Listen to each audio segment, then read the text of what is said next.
మాతృదేవోభవ.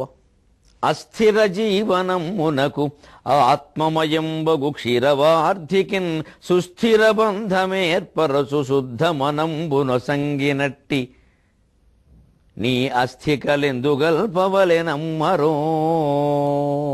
బాసరతీర శారదాంఘ్రిస్థిత గౌతమీ సలిల రేఖలలో నిన్ను చూచుకుందునే. బాసరతీర శారదాంఘ్రిస్థిత గౌతమీ సలిల రేఖలలో నిన్ను చూచుకుందునే. ఏబిఎన్ ఆంధ్రజ్యోతి ప్రేక్షక మహాశయులందరికీ నవజీవన వేదం అనే కార్యక్రమంలో 103వ భాగానికి స్వాగతం పలుకుతున్నాం. దైవీహ్యేష గుణమయీ మమ మాయా దురత్యజ మామే వయే ప్రపద్యంతే మాయామేతాం తరంతి తే. 7వ అధ్యాయం విజ్ఞాన యోగంలో అసలు ఈ ప్రపంచం అంతా ఏ రకమైనటువంటి మాయ చేత ఆవరింపబడి ఉందో ఆ మాయని ప్రవర్తించిన వాడెవరో చెబుతున్నాడు. పరమాత్మ నిస్సందేహంగా తన తప్పును తాను ఒప్పుకుంటున్నాడు. పరమాత్మ అంటే నిజాయితీ కదండి. పాపం చేసిన తప్పు ఒప్పేసుకుంటున్నాడు కృష్ణుడు. ఇదంతా నాదేనయ్యా, పాపం మీరు అనవసరంగా బాధలో పడుతున్నారు, కానీ ఇదంతా నేనే చేసి. భగవద్గీతలో మొత్తం చెప్పింది అదే. నేనే మయేవైతే నిగతా పర్వమేవ నిమిత్త మాత్రం భవసవ్యసాయచన్. ఇది అస్మిన్ మహామోహమయే కటాకే. యక్షప్రశ్నలో ధర్మరాజు చెప్పాడు, మహామాయమయం మోహమయమైనటువంటి ఓ పెద్ద పులుసు కాగుతోందండి. ఇది ప్రపంచం ఎటువంటిది అంటే, ఈ ప్రపంచం ఈ సమాజం అంతా మొత్తం సాంబారు చూడండి, వెనక సంతర్పణ కోసం వంటలు చేసినప్పుడు ఇప్పుడు కూడా పెద్ద గ్యాస్ పొయ్యిల మీద చేస్తున్నారు కదా, పెద్ద పులుసు గంగాళం అని ఇంత గంగాళం పెడతారు. దాంట్లో ఇక వంకాయ మొక్కలు, ఇదేమిటి గుమ్మడికాయ మొక్కలు, ఆనపకాయ మొక్కలు, ములక్కాళ్ళు, ఒక్కోసారి టెంకాయ మొక్కలు కూడా వేసేస్తారు విడిగా ఉంటే ఖాళీగాను. పెద్ద గరిటె పెట్టి తిడ్డు అంటారు, తిప్పుతూ ఉంటారు, ఊరికే 2-3 తిప్పాలి దాన్ని. అలాగా ఈ మహామోహమయమైనటువంటి ప్రపంచాన్ని మొత్తం భగవంతుడు మా సంవత్సరాలు, ఆ ఋతువులు, మాసాలు, పక్షాలు, రోజులు, గంటలు అనేటువంటి గరిటె పెట్టి తిప్పేస్తున్నాడయ్యా అంటాడు. ఈ జీవులన్నీ భూతా నికాల పచతీతి వార్త, ఈ జీవులన్నీ అందులో పెట్టేసి వంట వండేస్తున్నాడయ్యా, మొత్తం తిప్పేస్తున్నాడయ్యా. ఇందులో గుమ్మడికాయ మొక్కేదో వంకాయ మొక్కేదో ఆయనకి ఏం అవసరం అన్నాడంతే. మనం గుమ్మడికాయ ముక్క వంకాయ ముక్క తెలుసుకోవాలి. మొత్తం మీద తిరగడం ఖాయం, పులుసు ఖాయం, మాడిపోవడం ఖాయం, ఉడికిపోవడం ఖాయం, తోలు లేచిపోవడం ఖాయం. ఎవడి కడుపులోకి అనుకుంటే ఆయన కడుపులోకే వెళ్ళిపోవడం ఖాయం. 14 లోకాలు ఆయన గర్భంలోనే. అదే చెబుతున్నాడు ఇక్కడ. ఇది కంగారు పడకండి, ఇదేదో మీరేదో సృష్టించుకున్నారని లేదు, ఇది ఒక మహామాయ జాలం నడుస్తుంది. దైవీశేష గుణమయీ మమ మాయా దురత్యజ మమ మాయ. నేను ప్రయోగించినటువంటి ఈ మాయ దైవీ ఏషా దైవీ, ఇది దైవీ మాయ. ఏమిటి దైవీ మాయ? ఈ దైవీ అసలు ఈ మాయలో 4 రకాలు చదువుతారు. ఎవరు? కావ్యకంఠ వాసిష్ఠ గణపతి మహాముని ఉమాసహస్రం అని అమ్మవారి మీద 1000 శ్లోకాలు రాశాడు మహానుభావుడు. ఆంధ్రుడు, రమణ మహర్షికి ప్రధానమైనటువంటి శిష్యుడు, భక్తుడు. ఆయన్ని భగవాన్ అని పిలిచింది ఈయనే. ముందు రమణ మహర్షిని పేరు పెట్టింది ఈయనే. ఆయనేమో ఈయన నాయనా అనేవారు. ఆయన ఉమాసహస్రంలో ఓ చోట చెబుతారు, ఆదిమంగా ఇది మహామాయ, పరమాత్మ యందు ఉన్నప్పుడు ఇది మహామాయ, ఇంద్రుని యందు ఉన్నప్పుడు ఇది ఇంద్రజాలం, విష్ణువునందు ఉన్నప్పుడు ఇది యోగమాయ, మనుషుల్ని పట్టుకున్నప్పుడు ఇది పాశమాయ అన్నారు. ఆదిమమైన పరమాత్మని ఇది మహామాయ అంటే అర్థం, ఆ మహాశబ్దానికి 4 రెట్లు అని అర్థం ఉంది, శూన్యం అని కూడా అర్థం ఉంది. నిజంగా మహానుభావుడు అంటే చూడండి, మనం మహాశబ్దానికి 4 రెట్లు మహాయోగం అంటాం. యుగం ఒకటి, మహాయోగం అంటే 4 యుగాలు. అంచేది మహాశబ్దానికి 4 రెట్లు అని అర్థం ఉంది, మహత్తరం. ఒకసారి చూడండి, మనం వ్యంగ్య మహానుభావుడు అంటే అసలు అనుభవమే లేనివాడని అర్థం, గొప్పవాడని అర్థంగా మనం అలాంటిలో వ్యంగ్యంగా ఉంటున్నాం. చాలే ఇలాంటి మహానుభావులు బయలుదేరబట్టే అంటే ఏమైంది, అసలు అనుభవమే లేనివాడు. అంచేది మహాశబ్దానికి 4 రెట్లు అని అర్థం ఉంది, శూన్యం అని కూడా అర్థం ఉంది, వ్యతిరేకమని కూడా. పరమాత్మ యందు మహామాయ అంటే మనకేదో పెద్ద మాయలా కనపడుతుంది. అది ఎటువంటిదంటే ఆయన దృష్టిలో సూర్యుడు దూరంగా ప్రకాశిస్తున్నాడు, మనకి సూర్యుడికి అడ్డంగా ఓ మబ్బు వచ్చింది, ఆ మబ్బు కారణంగా మనకు సూర్యుడు కనపడలా. మనం ఏమంటాం, నా కళ్ళకి మబ్బు అడ్డం వచ్చిందని ఒక్కడంటే 750 కోట్ల మంది మానవుల్లో ఒక్కడు కూడా నా కళ్ళకి మబ్బు అడ్డం వచ్చింది అన్నాడు. సూర్యుని మబ్బులకు అమ్మేసాయి, సూర్యుని మబ్బులకు అమ్మేసాయి. సూర్యుని మబ్బులు కమ్మడం ఎంత దొమ్మండి, సూర్యుని మబ్బులు కమ్ముతాయా? సూర్యుడు ఎక్కడ, మబ్బులు ఎక్కడ? మన కళ్ళకి ఆ మబ్బులు అడ్డం రావడం వల్ల సూర్యుడు కనపడ్డలా వాస్తవం ఇది. మనకు అలా మాట్లాడడం చేతనైతే కదా. విజయవాడ స్టేషన్ వచ్చింది రైలు రాగానే. విజయవాడ రాదు, విజయవాడ స్టేషన్ జైలు జడ పదార్థం. విజయవాడ స్టేషన్కి మనం వచ్చాం, కానీ తిరగాసి మాటలే అన్నీ మనం. మరి ఆలోచిస్తే మనం మాట్లాడే వాటిలో సగం అబద్ధాలే. మబ్బులు కమ్మేసాం, మబ్బులు సూర్యుడిని కమ్మలేదు, మన కంటిని కమ్మాయి. కానీ ఎవడు అంట అలాగా. ఇది మహామాయ. నిజంగా పరమాత్మను కమ్మినట్టు మనకు కనిపిస్తుంది. రెండవది ఇంద్రుడు ప్రయోగించే మాయ ఇంద్రజాలం. ఆయన ఇంద్రజాల మహేంద్రజాల టక్కు టమార విద్యలు. విష్ణువు యోగమాయ.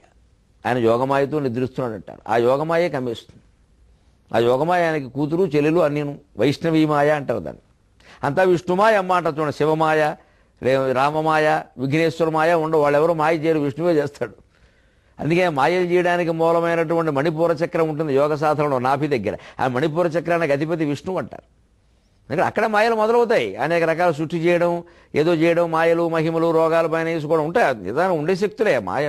అది నిజమే, జరుగుతుంది, కానీ కొంతకాలమే. తర్వాత శక్తి నశించిపోతుంది. ఆ మాయల్లో పడకూడదు. అందుకని పరమాత్మ యందు మహామాయ, ఇంద్రుని యందు ఇంద్రజాలము, విష్ణువునందు యోగమాయ, మనకుండేది పాశమాయ, రాగస్వరూప పాశాఢ్య. మనం బంధాల మీద పెంచుకున్న వ్యామోహం, అదే పాశమాయ. ఇదే ఈ దైవి. ఇదంతా మొత్తం దేవుడు ప్రయోగించిన మాయ. గుణమయి, మళ్ళీ మామూలే జడ అని చెప్పుకున్న గుణమయి తాళ్ళు, 3 తాళ్ళు పేనేసాం. సత్వగుణం, రజోగుణం, తమోగుణం. గుణమయి మమమాయ, ఇది నేనే ప్రయోగించా. దురత్యయ, దీన్ని ఎవరూ దాటలేరు. అప్పుడు అర్జునుడికి సహజంగా అనిపిస్తుంది, దాటలేని దానికి ఎందుకే చెప్పడం, ఊరికి చర్చించి భయపడ్డానకంటే. లేదయ్యా, మామేవయే ప్రపద్యంతే మాయామేతాం తరంతితే. ఈ సత్యాన్ని గ్రహించి ఎవరు నన్ను ఆశ్రయిస్తారో, నిరంతరం మనస్సులో నమశివాయ నమశివాయ నమశివాయ నన్ను స్మరిస్తూ ఉంటారు, వారు ఏతాం మాయాం తరంతి, ఈ మాయను తరిస్తారు. అంటే మాయలో పడకుండా ఉండాలంటే ఒక రోడ్ రోలర్ ఏమండి, పెద్ద కొండమించి రోడ్ రోలర్ లాంటి తోడు దొల్లుకుంటూ వచ్చేస్తుంది. మనం దారిలో ఉన్నాం, ఏం చేస్తామండి, రోలర్ ఆపుతామా, పిచ్చి మాట, పక్క తప్పుకోవాలి. ఆపుదాం రావడానికి వీలు, నువ్వెవడు ఆపడానికి, పక్క తప్పుకో, అయిపోయింది. ఈ మాయను మనం ఛేదిద్దాం, వద్దు పక్క తప్పుకో, అది వెళ్ళిపోతుంది. నువ్వు ఛేదించే పని ఏమిటి అసలు? బయట పెద్ద వాన కురుస్తుంది అంటే గొడుగేసుకోవాలి, లేకపోతే ఇంటికి వచ్చేయాలి వెంటనేను. అంతేగాని ఎంత కురుస్తుందో చూద్దాం, ఏడు కురిసేది, తర్వాత మన ముక్కుల నుంచి కురుస్తుంది. ఇది ఈ పరికరాది. ఇది ఆయన్ని శరణు వేడాల్సింది. మామేవయే ప్రపద్యంతే, నన్నే శరణు పొందినవారు ఏతాం మాయాం తరంతితే, ఈ మాయను తరిస్తారు. దాని గొప్ప ఉదాహరణ మహానుభావుడు తపస్సంపన్నుడికి శిష్యుడు మరో తపస్సంపన్నుడు వివేకానందుడు చెప్పాడు. ఆయన భారతదేశంలోనే ఉపన్యాసాలు ఇస్తూ ఉంటే అమెరికా నుంచి కొంతమంది ఆయనకి శిష్యులుగా వచ్చేసారు. ఇక్కడికి ఏకంగా మకాం వచ్చేసారు. ఇక వాళ్ళకి ఆ అమెరికా వాళ్ళు ఉంటారని నిజంగాను వాళ్ళకి వంట పట్టింది అంటే, ఏదైనా మనసులో పట్టింది అంటే సంసారాలు కాదు, ఉద్యోగాలు కాదు, కోట్ల సంపదలు వదిలేసి వచ్చేస్తారని ఆధ్యాత్మికత కోసం. అంత తాపత్ర వాళ్ళు ఏదైనా పట్టుకుంటే చిత్తశుద్ధిగా పూర్తిగా పట్టుకుంటారు. మనలో చాలామందికి ఏమిటంటే దేన్ని పూర్తిగా పట్టుకోం మనం, దాని అంతు చూసే విధంగా పట్టుకోం, అన్ని పైపైనే అని టచ్ వదిలే అంతే. ఏది మనకు వంట పట్టదు. చిత్తశుద్ధి తక్కువ, వాళ్ళకి ఆ చిత్తశుద్ధి ఎక్కువ అండి. వాళ్ళు పట్టుకున్నారు. ఓ తాబేలు గురించి తెలుసుకోవాలని అమెరికా వాడికి ఒకడు అనిపిస్తే సమస్త సముద్రాలు తిరగేసి చుట్టేసి లోపలికి వెళ్ళిపోయి తాబేళ్లను మొత్తం పట్టుకొచ్చి 1,00,000 తాబేళ్లు పరిశీలించి వాళ్ళు తాబేళ్ల మీద పుస్తకం రాస్తారు. వాడు మనం తాబేలు అంతా భగవంతుడు మా దండం పెట్టుకో, తాబేలు దత్తాత్రేయ స్వామి వాహనం, వాళ్ళు దండం పెట్టుకోమ్మ. దండం పెట్టుకుంటే ఉపయోగం ఏంటి? దాన్ని ఒక జ్ఞానానికి సంకేతంగా దత్తాత్రేయుడు చెబితే, శివుడు ముందు నందిని పెట్టింటే దత్తాత్రేయుడు గుళ్ళో మనం తాబేలను పెట్టాం, బాబాగారు గుళ్ళో. మనం గ్రహించేది తాబేలు చుట్టూ ఇలా తిరగాలంటే అలా నువ్వు ఎలా తిరిగినా ఒకటే. తాబేలు నుంచి గ్రహించవలసిన విషయం ఒకటే, ఇదివరకు చెప్పుకున్నాం మనం. అది ఎప్పుడైతే అలికిడి వింటే చాలు 4 అవయవాలు లోపలికి లాగేసుకుంటూ తల కూడా లాగేసుకుంటుందో, అలాగా మనకి చేటు కలిగించే భావాల నుంచి, ఇంద్రియ వ్యామోహాల నుంచి మన మనస్సులో లోపలికి లాగేసుకోవాలి. అది గ్రహించడం కోసమే అక్కడ తాబేలు తప్ప నువ్వు ప్రదక్షిణ చేయడానికి కాదు. దానికి పసుపు పొద్దామా, కుంకం పొద్దామా, ప్రసాదం దాని మీద పెట్టచ్చా పెట్టకూడదా, ఈ ఆలోచనలనే మనకి ఎక్కువ. తాబేలు నుంచి గ్రహించేది మనకు తక్కువ. ఇది తేడా. ఇది గ్రహించగలిగితే బాగుంటుంది. అందుకని ఈ మాయ నుంచి బయటపడడం ఎలాగా వాళ్ళు పట్టుకుంటారండి. అందుకని అమెరికా వాళ్ళు కూడా వచ్చిన వాళ్ళు చిత్తశుద్ధిగా ఆయన కూడా ఇంకా హిందువులు అయిపోయారు. వాళ్ళు హిందువులు అయ్యారు, ముస్లింలు అయ్యారు, ఇది పక్కన పెట్టిన గొప్ప జ్ఞానులు అయ్యారు. మనం హిందువులం, ముస్లింలం, క్రైస్తవులం, నాస్తికులం, ఆస్తికులం మొత్తం జ్ఞానులం కావు. జ్ఞానం కావడం ముఖ్యం. అయ్యారు కూడా ఉన్నప్పుడు ఒకసారి ఒక అనుమానం వచ్చింది. ఏమండి వివేకానందుల వారు మీ హిందూ ధర్మంలో అన్నీ బాగున్నాయి, దేశంలో మీ అన్ని ఈ విగ్రహారాధనలో విషయాలు కూడా మాకు అర్థమవుతున్నాయి, ఇది గొప్ప నిజంగా గొప్ప సాధన, బాగుంది ఇదంతాను. కానీ మరి ఇంక దేవుడు పాదాలకు ఆ సాష్టాంగ నమస్కారం చేస్తారండి, ఈ ఎందుకది దానివల్ల ఏం కలిసి వస్తుంది, ఊరికి ఈ పాదాలు ఆశ్రయించడం ఏం ఉపయోగం అండి, మాటి మాటికేను నువ్వే మాకు దిక్కు నువ్వే మాకు దిక్కు, ఈ శరణాగతి భావన మాకు అర్థం కావట్లేదు. ఈ శరణాగతి అంటే ఒక రకంగా దాసోహం కదా, అంటే భగవంతుడికి శరణాగతి, ఆ విషయం వాళ్ళకి అర్థం కాల. అందుకని శరణాగతి అనేది దాసోహం కదండి, ఏమిటి అది ఏం గొప్ప భావం అండి, భగవంతుని పాదాలు శరణ వేయడం అది ఒక్కటే మాకు ఆ శరణాగతి భావమే నచ్చలేదు. అంటే సరే నీకు నచ్చేలా చెబుతాను, కంగారు పడకు, సాయంత్రం 4 రమ్మన్నాడు ఆయన అలాగే అంటాడు. కారు వేసుకురమ్మన్నాడు, వచ్చారు, కారు ఎక్కాడు, ఓ నదీ తీరానికి వెళ్ళారు దూరంగా. అందులో బెంగాల్లో శుభ్రంగా చేపలు పడుతూ బ్రాహ్మణ వేదాలు చదువుతారు అక్కడ, అందుకని అక్కడ తీసుకెళ్ళాడు శుభ్రంగా. సాయంత్రం అక్కడ జాలర్లు చేపలు పడుతున్నారు, సరే చూశాడు, జాలరి రేవులో నుంచుంటాడు, వల విసురుతాడు, వల నుంచి చేప తప్పించుకోలేదు, కష్టం, విసురుతాడు. రేవులో నుంచున్నాడు, గట్టు మీద నుంచుంటే వల విసరడం కష్టం, ఈయన కూడా ముందుకు పడిపోతాడు. అలాగనే నీళ్లలో లోపలికి వెళ్ళిపోయాడా ఈయన మునిగిపోతాడు. అందుకని గట్టు కాకుండా నీళ్లు కాకుండా రేవు అంటారు, దాన్ని సంస్కృతంలో తీర్థం అంటారు. అక్కడ నుంచుంటాడు సరిగ్గా, ఊరికే ఆ పాదాలు తడుస్తూ ఉంటాయి కొద్దిగా కింద, ఊరికే మా చీలమండలకి పైభాగం వరకు నీళ్లు వస్తాయి, అక్కడ నుంచి విసురుతాడు. అలా విసురుతుంటే చూడమన్నాడు, వెళ్ళి చూసి చూడు ఒకసారి ఏం జరుగుతుంటే జాలర్లు ఉన్నారని చేపలు పడుతున్నారు, బాగుంది, అదిగో నేను చెప్పాను చూడు ఒకటి దగ్గరికి వెళ్ళి ఎవరో ఒకరు పర్వాలా అని వెళ్ళాడు. వాడు వాళ్ళలో చూడు ఎన్ని చేపలు పడ్డాయి అన్నాడు. చాలా పడ్డాయండి, మొత్తం మీద ఒక 100 పడి ఉంటాయండి, చాలా అదృష్టవంతుడు కూడా 50-60 చేపలు పైన పడ్డాయండి, 100 ఉంటాయండి బహుశా అన్నాడు. మంచిది, వాడు కాళ్ళ దగ్గర చూడమన్నాడు. ఆ కాళ్ళ దగ్గర కొన్ని చేపలు ఇలా ఇలా ఇలా ఇలా ఆడుతూ వాడినే గుచ్చుతున్నాయి, అవి వల్లో పడలా. ఆ కాళ్ళ దగ్గర చేపలు వల్లో పడ్డాయి అన్నాడు, పడలేదన్నాడు. మరి ఏమర్థమైంది, వల్లో దూరంగా ఉన్న చేపలు వల్లో పడ్డాయి, కాళ్ళ దగ్గర ఉన్న చేపలు వల్లో పడేది, పైగా వాడినే పీకుతున్నాయి. అంటే అదే అర్థమయ్యా, ఈ ప్రపంచం అంతా భగవంతుడు సృష్టించిన వల, ఆయన విసిరిన వల. ఎవడు దూరంగా ఉన్నాడో భగవంతుడికి వాడు ఆ వలలో పడతాడు, ఎవడు ఆయన పాదాలు ఆశ్రయించాడో వాడు పడ్డు. ఇంతే భారతీయ తత్వం, వెళ్ళిపో అన్నాడు. దెబ్బకి చెంపలేసుకుని జై భారత్ అన్నాడు, అంతే. భారత్ మాతాకి జై అన్నాడు, అది తత్వం. అంచేత భగవద్గీత లాంటి వ్యాఖ్యానం చేయాలంటే వివేకానందుడు పుస్తకం చదవాలి, అసలు మనకు అనుభూతి పొందాలి. ముందు ఒక అపూర్వమైన ప్రేమ ఉండాలి సమాజం మీద, సాహిత్యం మీద కూడా. పాండిత్యం కోసం వ్యాఖ్యానాలు చేయకూడదు, వారు ఎవరో చేశారు ఇంతకంటే నేను భిన్నంగా చేయాలి. ఈ భిన్నత్వం ఎంతసేపు అండి, ఈ భిన్నత్వం లేకపోవడమే కదా జ్ఞానం, ఏకత్వమే కదా జ్ఞానం అనేది. ఎవరి కోసమో కాదు, మనకి నిజంగా ఏమిటో ఒక తపన పడితే భగవంతుడు మన దాన్ని స్ఫురింపజేస్తాడు. స్ఫురణ అంటే భగవంతుడే.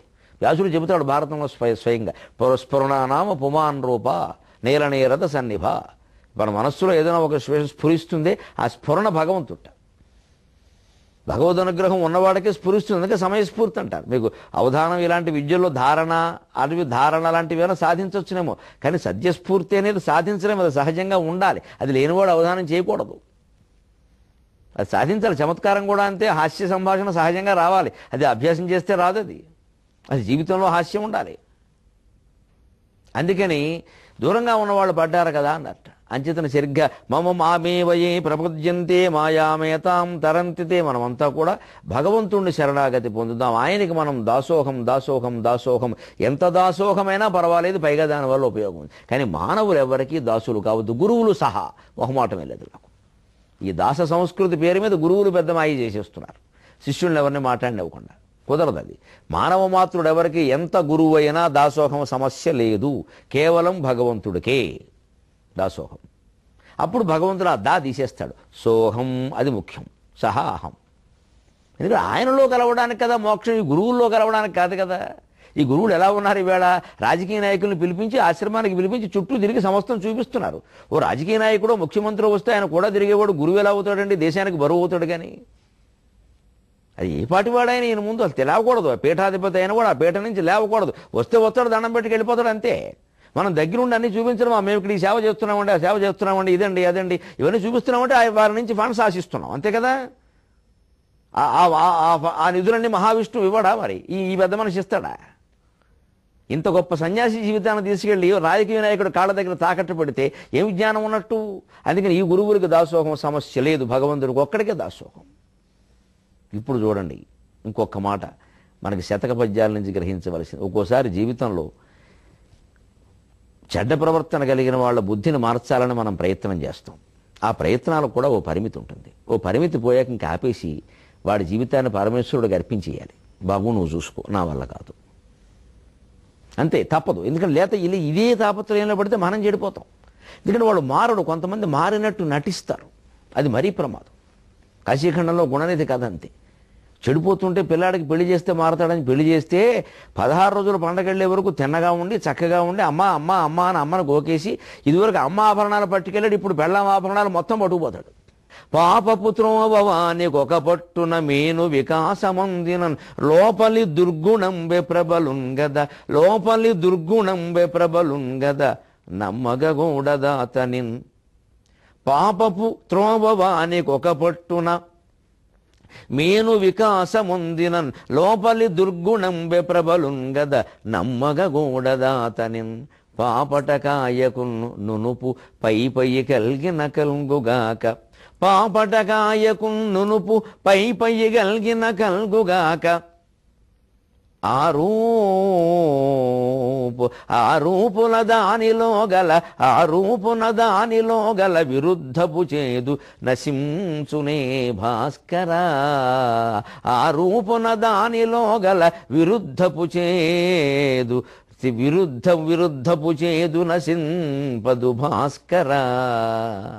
పాపటకాయ అని ఒకటి ఉంటుంది, చేదు పుచ్చకాయ అంటారు. ఆ రూపున దానిలో గల విరుద్ధపు చేదెటు పోవు భాస్కరా. పాపటకాయ చేదు పుచ్చకాయ అంటారు. బాగా పైన చాలా మామూలు పుచ్చకాయ కంటే నున్నగా ఉంటుంది, అద్దంలా ఉంటుంది, నల్లద్దంలాగా, నల్లద్దం నున్నగా ఉంటుంది చేదు పుచ్చకాయ, లోపలంతా చేదే.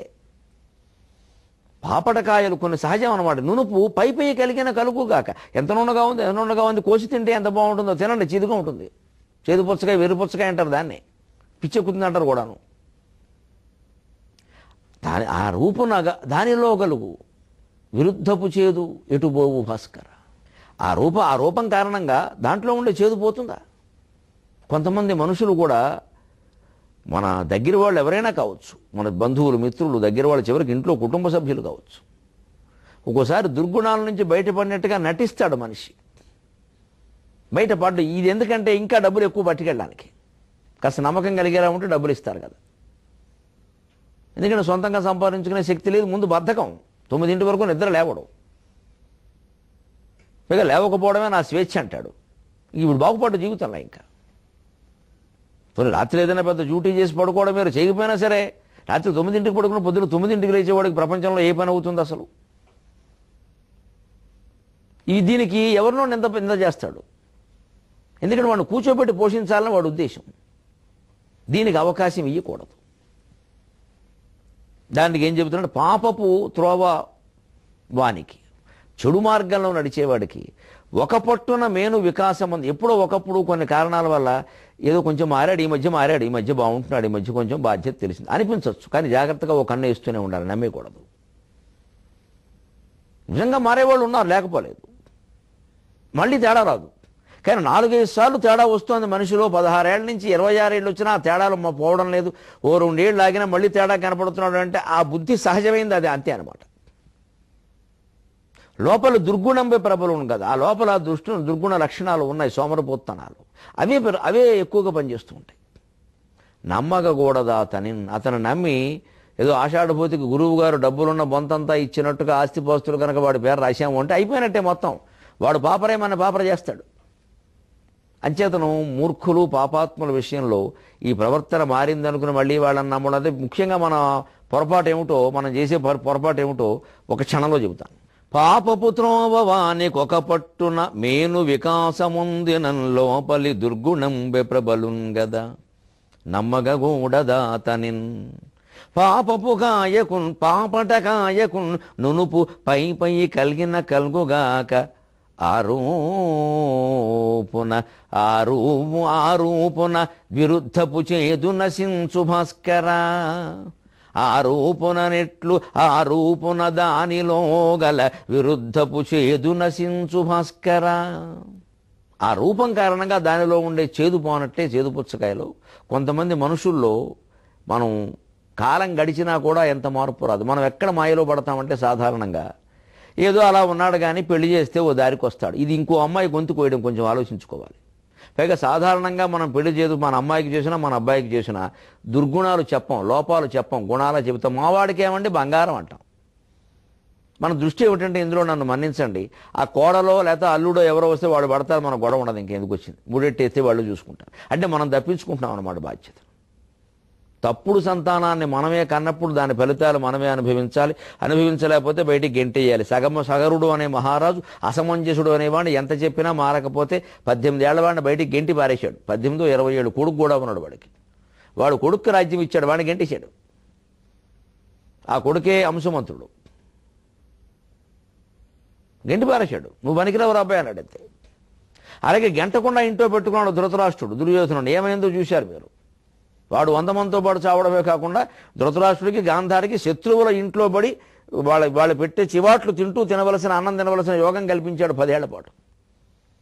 తల్లిదండ్రులు జాగ్రత్త పడకపోతే అంత ప్రమాదకర సన్నివేశాలు జరుగుతాయి. ఇక్కడ మొహమాటాలు తెంచుకోవలసిందే, మమకారాలు తెంచుకోవలసిందే. ఎందుకంటే కుటుంబం మొత్తాన్ని ఆవిరి చేసేస్తే అలాగా. అలాగే ఒక గంభీరమైన విషయం నుంచి ఒక చమత్కార భాగంలోకి వద్దాం. ఈ మాటలు ఎక్కువ మాట్లాడుతూ ఉంటాం, వింటూ ఉంటాం, ఉపదేశాలు చేస్తూ ఉంటాం. పైగా ఎప్పుడూ ఒకటి గుర్తుపెట్టుకోవాలి, సాధారణంగా పెదవి దాటితే పృథివి దాటుతుంది, పృథివి దాటినట్టే అంటారు. మాట మన పెదవి దాటింది అంటే అది భూమండలం అంతా కూడా దాటిపోయినట్టే. నేను అక్కడ ఒక్కళ్ళకే చెప్పాను, ఎవరికి చెప్పొద్దని కూడా చెప్పారు అంటే ఎలాగా? కొంతమంది ఉంటారు లోకంలో, ఎవరికి చెప్పరు, తెలిసిన విషయాలు ఇద్దరికే చెబుతారట. ఇద్దరే, మూడో వాడికి చెప్పట. ఎవరా ఇద్దరంటే అడిగినవాడు అడగనవాడు. ఇంకేమీ, అడిగిన వాడికి అడిగేటప్పుడు చెబుతారు, అడగని వాడిని వీళ్ళే పిలిచి చెబుతారు. ఈ లక్షణం ఉన్నవాడి నోట్లో నువ్వు గింజ నానద్దు అన్నారు. అనక ఆడాళ్ళ నోట్లో నువ్వు గింజ నానద్దు అన్నారు. ఆడాళ్ళు లేదు, మొగాళ్ళు లేదు, అందరికీ వర్తిస్తుంది. కొంతమంది లక్షణం అది. ప్రతిదీ ఇలా తెలవగానే అలా వాగాడు, ఇలా తెలవగానే అలా వాగాడు. అందులో ఈ ఫోన్లు వచ్చాక బాగా ఎక్కువైంది ఇది. ఏదో విషయం పొద్దున్న ఒక ఆయన ఏమన్నారంటే ఆవిడకి అవసరమా ఈ ఫోన్లో చెప్పడం ఈ విషయం?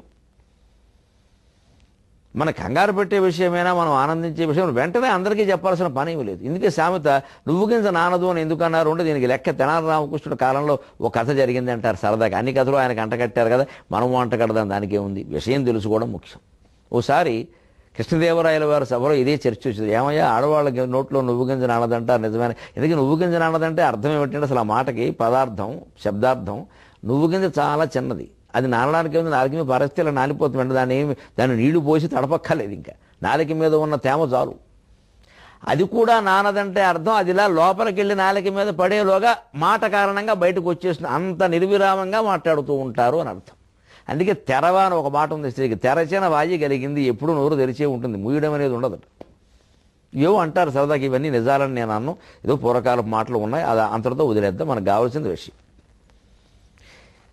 ఈ వాదన వస్తే ఏమయ్యా ఇది నిజమేనా అన్నట్టు. నిజమేనండి, మీకు ఏం తెలుసు, రాజుగారు మీకు అలాగే ఉంటారు, మేము పడుతున్నాం, మీకు తెలియదు. నిజమే, నువ్వు గురించి నానదని చెప్పకూడదని అందుకే ఆ ఇంట్లో భార్యలకి ఆడవాళ్ళకి రహస్యాలు ఇవి చెప్పొద్దని చెప్పారని అందుకేను. ఎందుకంటే ఏదో అనేస్తారండి. కానీ ఇవాళ మీకు మారింది ఆ ధోరణి గమనం. ఇవాళ ఉద్యోగాలు చదువులు వచ్చాక వాళ్ళు చాలా బిజీ అయిపోయారు, ఎవరితో మాట్లాడే సమయం లేదు వాళ్ళకి. అందుకని ఈ అశమ్మ బోషమ్మ కబుర్లు చెప్పడం ఆడవాళ్ళు కూడా చాలామంది మానేశారు. అందుకే ఈ పాతకాలపు సామెతలు మనం విషయం గ్రహించి ఎంతవరకు అవసరమో అంతవరకు ఉపయోగించుకోవాలి తప్ప ఒక జాతిని, ఒక స్త్రీవాచకాన్ని మనం అవమానించడానికి, ఒక వర్గాన్ని అవమానించడానికి వాడకూడదు ఎట్టి పరిస్థితుల్లో. ఈ సామెతలు అన్ని వేళ నిజం కావు అసలు. ఆవేళ ఉన్న పరిస్థితుల్లో ఏదో ఆడవాళ్ళకి వంట అయిపోయేది, బోడు ఖాళీ ఉండేది. ఈ టీవీలు లేవు, ఫోన్లు లేవు, ఏమీ లేవు. ఎదుటి వాళ్ళతో కాసేపు కాలక్షేపము. మరి ఆవిడ ఇవిడో కూర్చున్నాక ఏవో 4 మాటలు మధ్యాహ్నం 2 నుంచి 5 వరకు మాట్లాడుకోవాలి. ఓ పెద్ద లవ్ క్వశ్చన్ సినిమా వేయాలి. మరి అందులో ఏమి లేకుండా ఎలా ఉంటాయి? అందుకని ఏవో అనవసరమైన విషయాలన్నీ వచ్చాయి. అందుకని వచ్చింది ఇది. ఈవేళ అంత ఖాళీ ఎవరికి ఉంది అసలు? ఈవేళ అనవలసిన పనులు. కానీ ఎక్కడ జాగ్రత్తగా ఉండాలంటే, నిజమేనండి నేను కావాలంటే నేను రుజువు చేస్తాను, సరేనయ్యా అని వెళ్ళిపోయారు, వదిలేశారు ఆ విషయాన్ని. ఈయన ఇంటికి వెళ్ళిపోయాడు.